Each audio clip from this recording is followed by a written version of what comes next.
We are watching A News. I'm Bakhtiar Sanov, and let's see the top stories.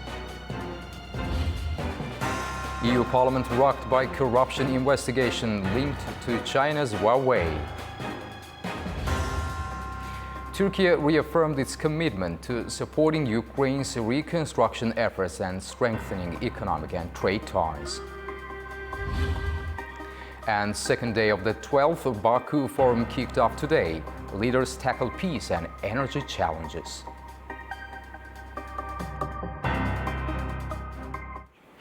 For the second time in more than 2 years, the European Parliament is at the center of a significant corruption scandal.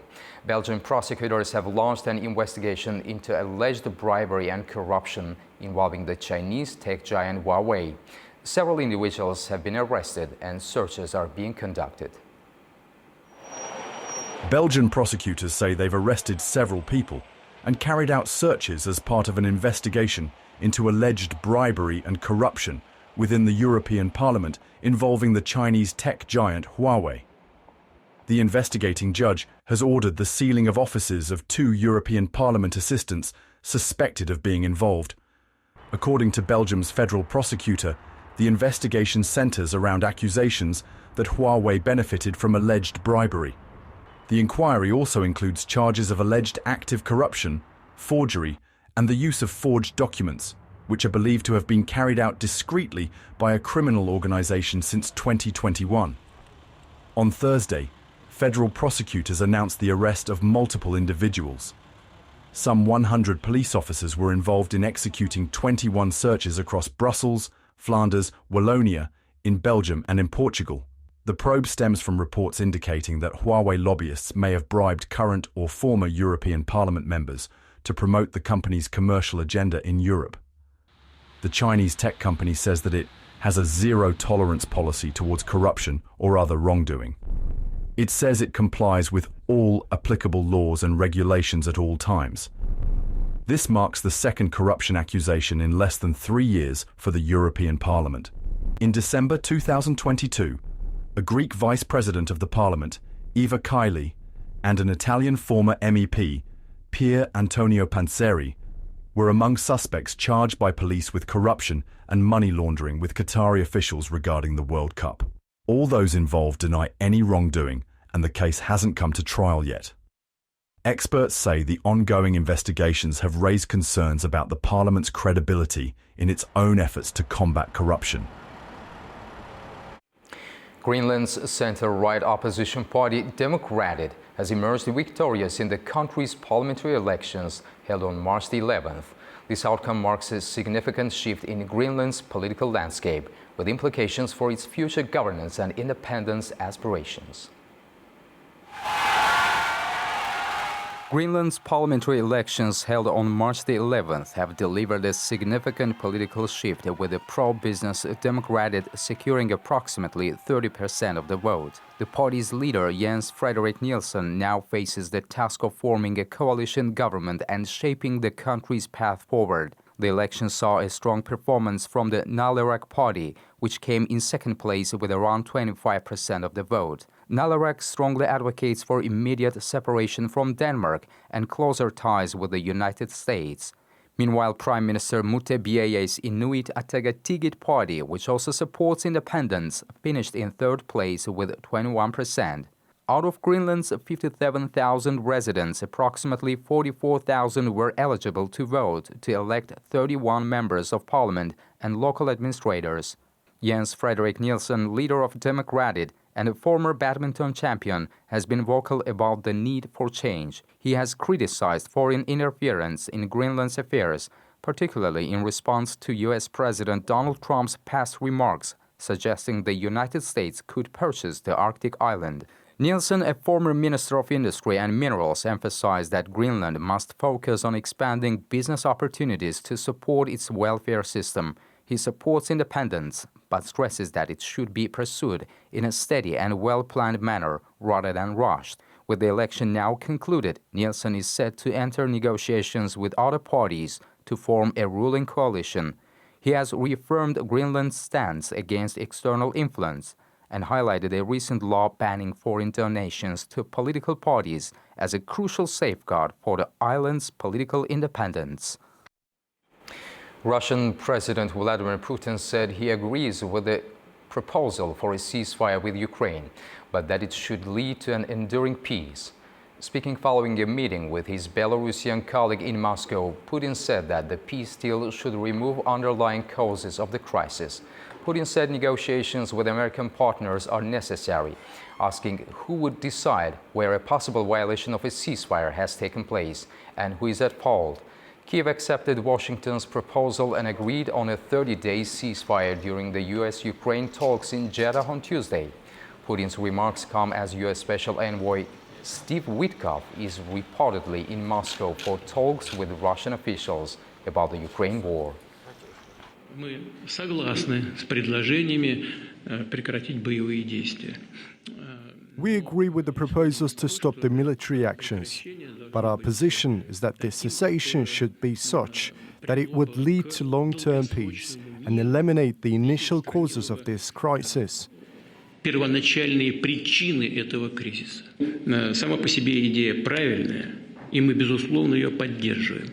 The idea itself is good, and we certainly support it. But there are issues that we must discuss.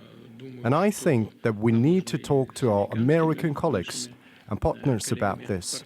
Maybe call President Trump and discuss this together. However, Ukrainian President Volodymyr Zelensky says that Russia is setting too many conditions to prevent a ceasefire from happening. It's after President Vladimir Putin says that a ceasefire should lead to, quote, an enduring peace and remove the root causes of the crisis. Zelensky says that Ukraine is ready for a comprehensive peace plan with U.S. and European support for verification and control of the ceasefire. Американська пропозиція. There was an American proposal for an unconditional ceasefire in the air, at sea, and on the front lines. We in Ukraine accepted this proposal. From the American side, we heard that there is a readiness to organize control and verification. This is possible to ensure with America's possibilities and Europe's capabilities.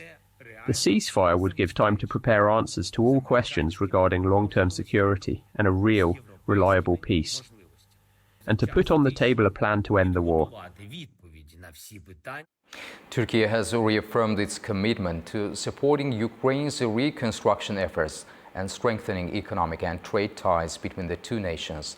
Trade Minister Ömer Bolat visited Kyiv for high-level discussions with Ukrainian President Volodymyr Zelensky.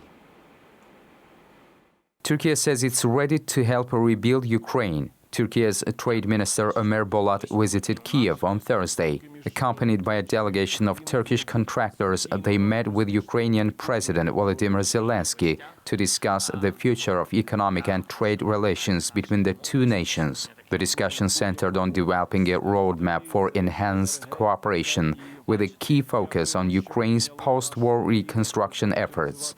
Minister Bolat says Turkey is also ready to activate the free trade agreement between the two countries and leverage the expertise of Turkish contractors to aid Ukraine's rebuilding process. Bolat also says Turkey is determined to reach the $10 billion trade volume target, a goal previously set by Presidents Zelensky and Recep Tayyip Erdogan. The first meeting of this initiative marks a significant step forward in collaborative rebuilding efforts. With Turkey's extensive experience in infrastructure development, the partnership aims to accelerate Ukraine's recovery while fostering stronger economic ties between the two nations.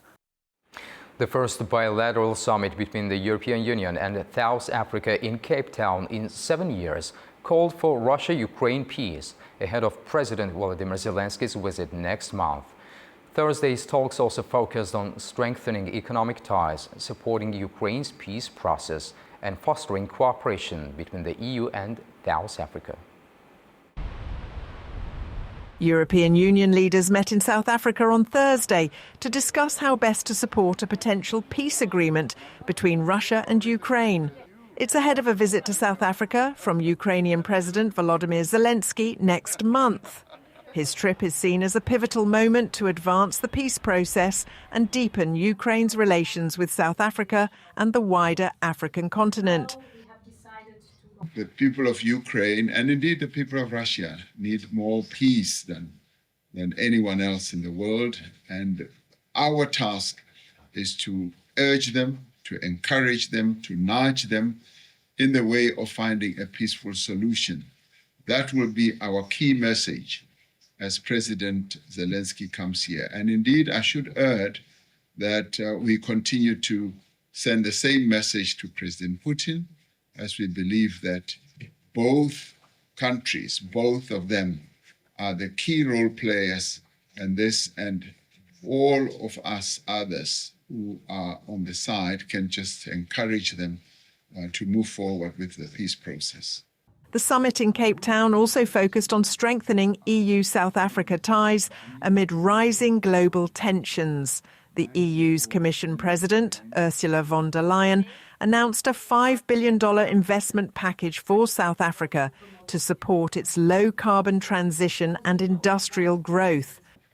The European Union is South Africa's largest trading partner. We are launching now negotiations on a new generation of trade deal. We call it a clean trade and investment partnership.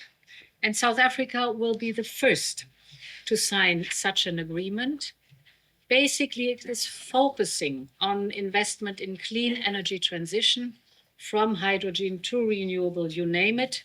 South Africa is the bloc's largest trading partner in sub-Saharan Africa, and South Africa receives direct investment from the EU as they look to strengthen their relationship during global uncertainties.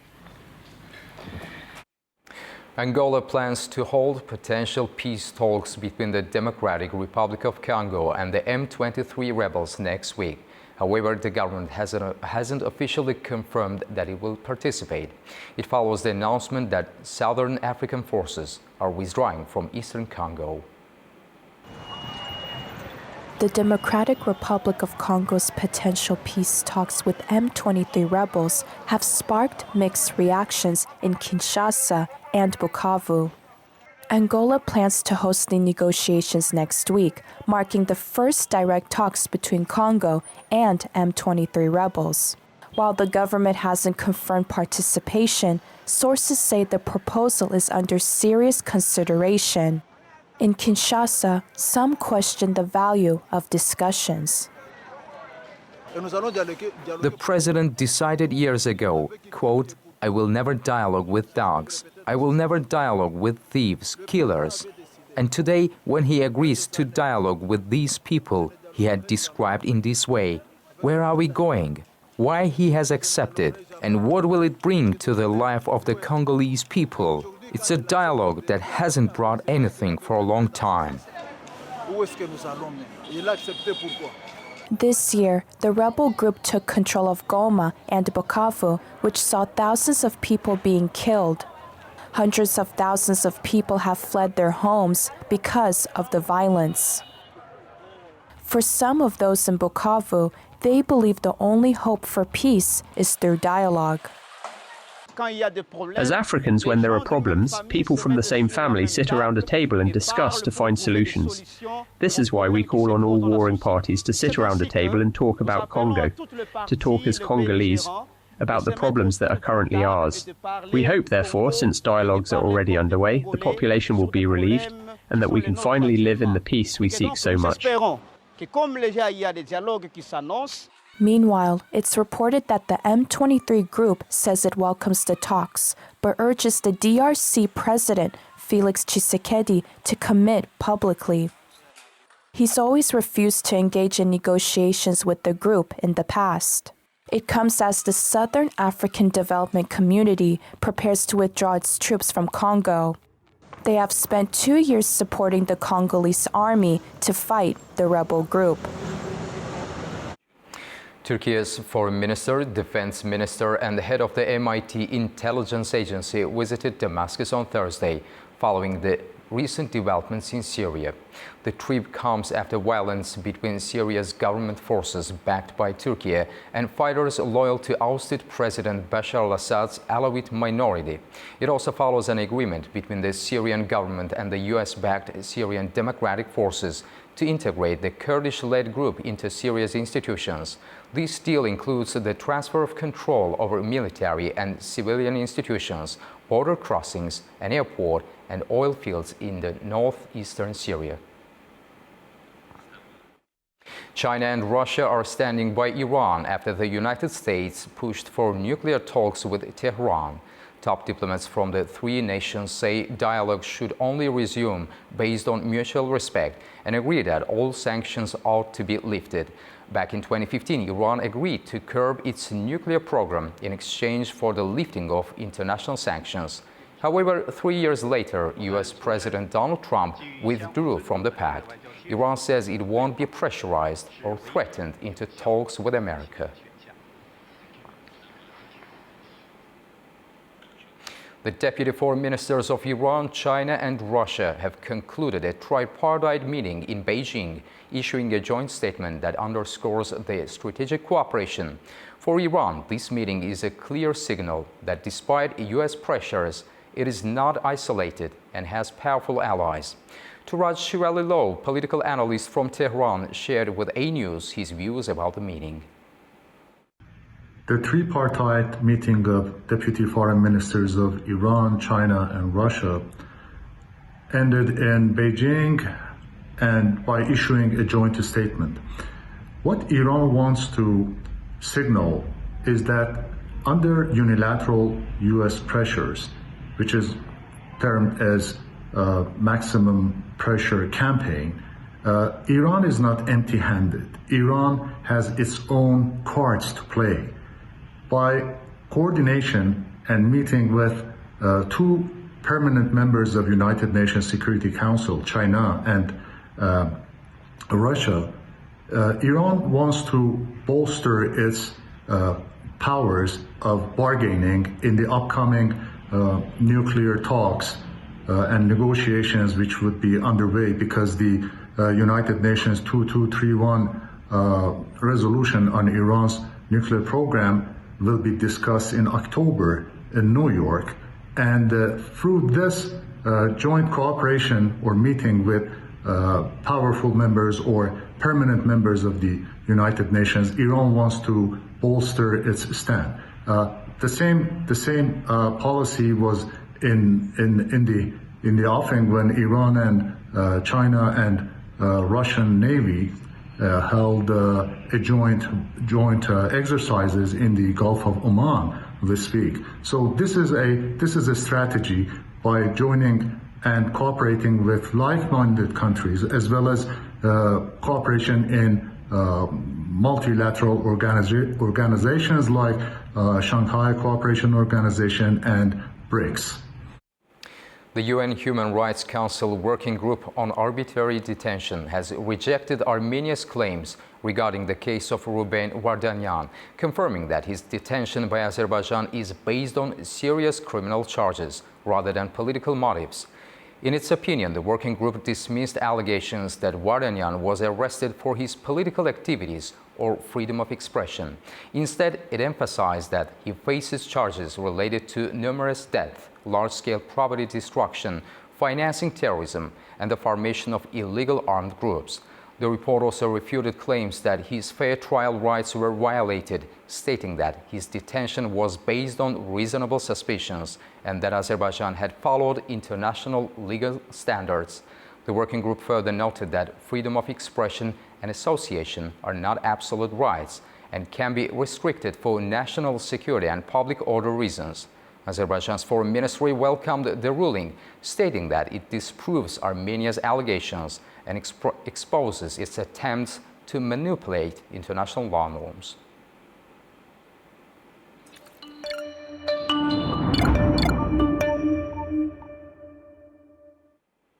It's day 2 of the Global Baku Forum, following a dynamic opening that laid the groundwork for key discussions on energy security, sustainability and global diplomacy. Today's agenda is filled with high-level panels, including a pivotal discussion on the path to peace, featuring former leaders from Ukraine, Israel, Croatia and Montenegro. At the Global Baku Forum, former Georgian President Georgi Margvelashvili shared his insights on the shifting balance of power in the South Caucasus and what to expect in the coming month. Your Excellency, with the global situation becoming more and more complicated, what is at stake for the South Caucasus? Well, first of all, let me just state that we are once again in Baku. We are excited to be here. Once again, this is one of the most well-organized and managed forums. And I guess your question is something that we would be more educated to answer in a couple of days, because exactly those issues are something that we are going to decide and talk and elaborate about in the days to come. But let me tell you, yeah, of course, now the top priority for the world politics, it is U.S., Russia, Ukraine process and negotiations, and we will see how this will evolve in the months and weeks to come. But the decisions that will be taken there, of course, they will influence the balance of powers in this region and the relationships which we have in the Caucasus. I would say that the most secure country in the Caucasus at this point is Azerbaijan, because they have their clear policy and they have their clear allies. But much more has to be discussed and seen about Georgian, Russian and Armenian-Russian relationships. We will, unfortunately, I cannot give you the answer. The process is basically very ominous. We'll see how it will develop. But approach me in a couple of days, and I hope that through these discussions I'll be able to answer you more. As the world navigates complex geopolitical shifts, some argue that today's challenges mirror those of the late 1980s and early 1990s. But former Romanian Prime Minister Petre Roman sees differences. Speaking to A News at the Global Baku Forum, he reflects on the end of the Cold War and the rise of nationalism today. Your Excellency, on the current political backdrop around the world, some argue that the times we're living now are similar to what we had in the end of 80s and beginning of 90s. Do you think that's true? What are the similarities there, and what are the differences? No, there are, I would say, large differences. I was myself living in those times. It was a time of deep revolution, of deep change. You know. The era of the Cold War was ending, and a great, huge hope was emerging. All the peoples which were formerly under the Soviet domination, now all of them thought the freedom finally arrived. There were great expectations. But now the post-Cold War era, which was, as I said, a period of great expectations and hope, and now this era is also coming to an end. What we see is resurgence of very nationalistic views, because the feeling that even I would say the global politics leaning towards let's say maximalizing the globalism approach was disregarding a very deep, profound fact, the mental of the people, the fact that people belong to something, and namely they belong to their country. And now we see that many people are embracing, democratically or not, are embracing a new feeling, a new emotion, a new I would say, even pulse pressure to regain their identity. The International Conference on Protection of Ancient Human Settlements kicked off today at the Heydar Aliyev Center in Baku. The two-day event brings together scholars, researchers and experts from around the world to discuss strategies for safeguarding ancient sites. Azerbaijan's Minister of Culture Adil Karimli emphasized the country's rich cultural heritage, highlighting key sites such as Azık, Taglar, Damcılı and the Gobustan rock paintings. He stressed the importance of international collaboration in preserving these historical settlements. Attendees also explored an exhibition of ancient artifacts, showcasing Azerbaijan's deep historical roots. The conference aims to foster global discussions on modern conservation techniques and the challenges facing cultural heritage today. The deadly bird flu virus has breached Antarctica. Scientists confirmed that H5N1 is in skua birds. This is the furthest south it has ever been recorded. Experts warn it threatens biodiversity, including marine mammals. Skua bird mortality in Antarctica has reached alarming levels, as scientists confirm the highly pathogenic avian influenza has breached one of the planet's lost untouched frontiers.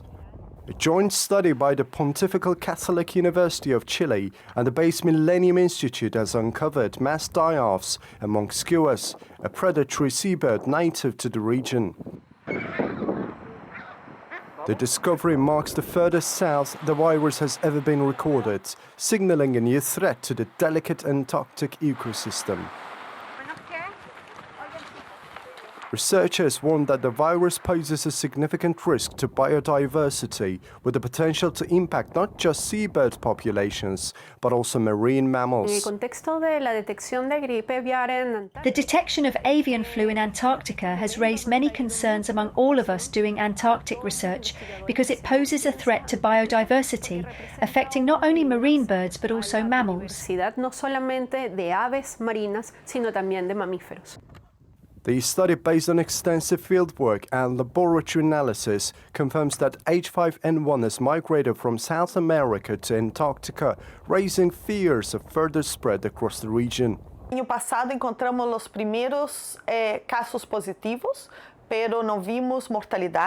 Last year, we found the first positive cases but didn't observe any mortality. We conducted extensive sampling on the Antarctic Peninsula and around the continent. During the birds' breeding season this year, we observed mortality, mainly in skuas. These species feed on dead animals from the peninsula and can spread the virus to more distant places and other species.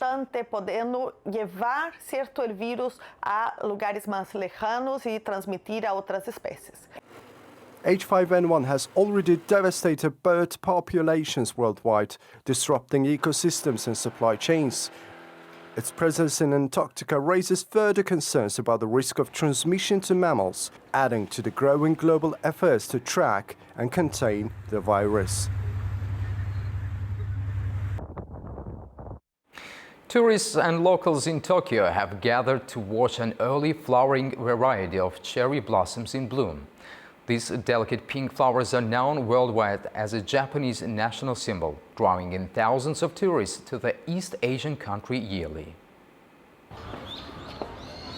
The blossoms, which are called sakura in Japanese, are tied to the country's history, culture, and identity, and are typically in bloom from the months of March to May.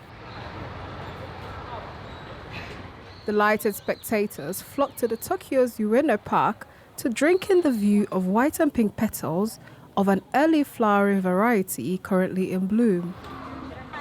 For some tourists, it was a first-time experience, and for others, it was an opportunity to capture memories as they posed for photographs in the park. This is the first time I've seen them. I don't think they are fully bloomed yet, but they are very beautiful indeed. So yeah, they are good for pictures. It's warm and the cherry blossom here, it's beautiful, so yeah, we are enjoying it very much. We want to see the full bloom, and the forecast say it's next week. Yes, we see it next week. In addition to public watching, some Japanese also celebrate the blossom season by holding flower watching parties known as hanami. Originally used to divine the year's harvest, the sakura has come to embody wabi-sabi philosophy and Shinto ideals of impermanence, hope, and renewal, and are now one of Japan's most iconic natural symbols. That's all for now. Thank you for joining us and keep watching A News.